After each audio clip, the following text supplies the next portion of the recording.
Hey friends, so here we are, Palm Sunday. So the story for this week is called The Donkey That No One Could Ride.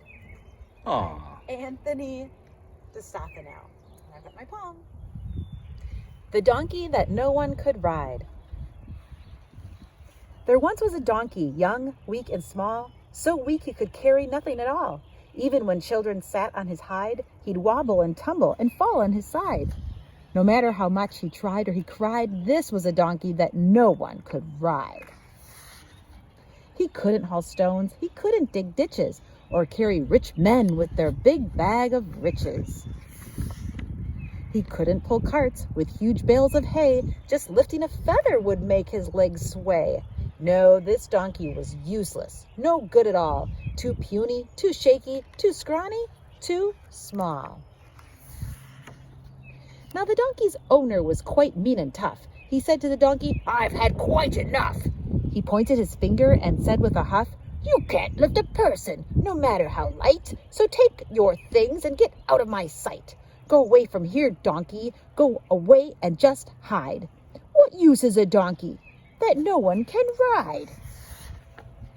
So the donkey was led to the far edge of town, pulled by his neck with his head hanging down.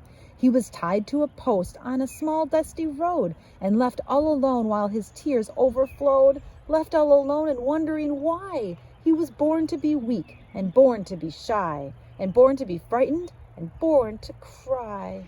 Just then, two men appeared alongside the post in the village where the donkey was tied. They came without warning on that faithful day. They came and untied him and took him away.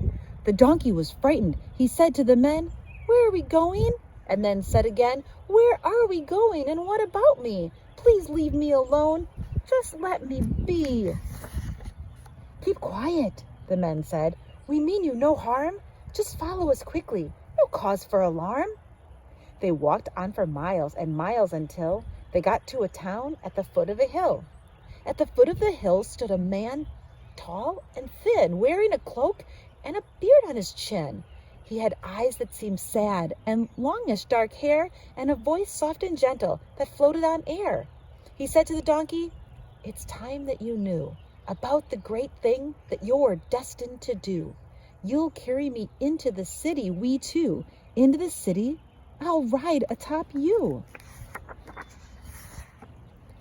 "What's that you say?" cried the donkey with dread. "There's simply no way. You've been misled. I'm just a small weakling. You must go ahead and look for another to take you instead. You see, I'm just hopeless. Ever since I was born, I've been subject to insults and teasing and scorn.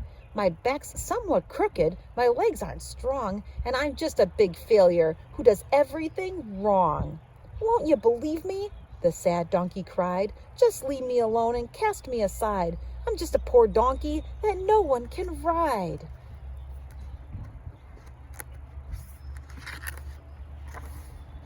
The man looked at him with a face that was wise, with a warm, tender smile and love in his eyes.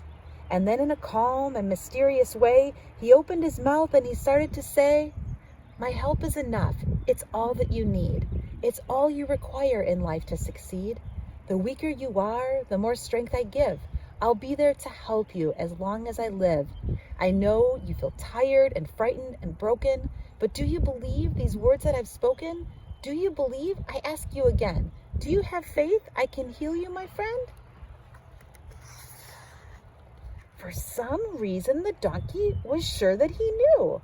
The words the man spoke were honest and true. They were said with such kindness and caring and love, it seemed that they came from heaven above. The donkey burst out, "I believe that it's true. I believe," he repeated. "I believe, yes, I do." The man stretched out his hand and closed both his eyes. And then the little donkey's surprise, he felt a sensation he couldn't control, from the top of his head right down to his soul. All of a sudden, he realized that now his body was stretching and changing somehow. Most amazing of all, at that very hour, the donkey began to sense that he had power. He didn't feel small or weak any longer. Instead, he felt stronger and stronger and stronger. He could feel in his body the energy flowing. He could see with his eyes that his muscles were growing. His back felt like iron. His legs felt like steel. His chest felt so strong, it just couldn't be real. "It's a miracle, the donkey cried out. A miracle beyond any doubt." In order to show all the thanks that he felt, the donkey bowed his head down and knelt in front of the man who had made him so strong, with a beard on his chin and hair that was long. The man looked upon him with sorrowful eyes, then sat on his back and told him to rise. "We're bound for that city that's west of the hill. I have a great mission I need to fulfill." The donkey got up. His tears had all dried. With big bulging muscles, he started to stride. No longer a donkey that no one could ride. Now he had courage and power and pride. He started to stride. He started to run. He couldn't believe he was having such fun. With a clippity-clop and a clippity-clop, he kept right on going with no need to stop.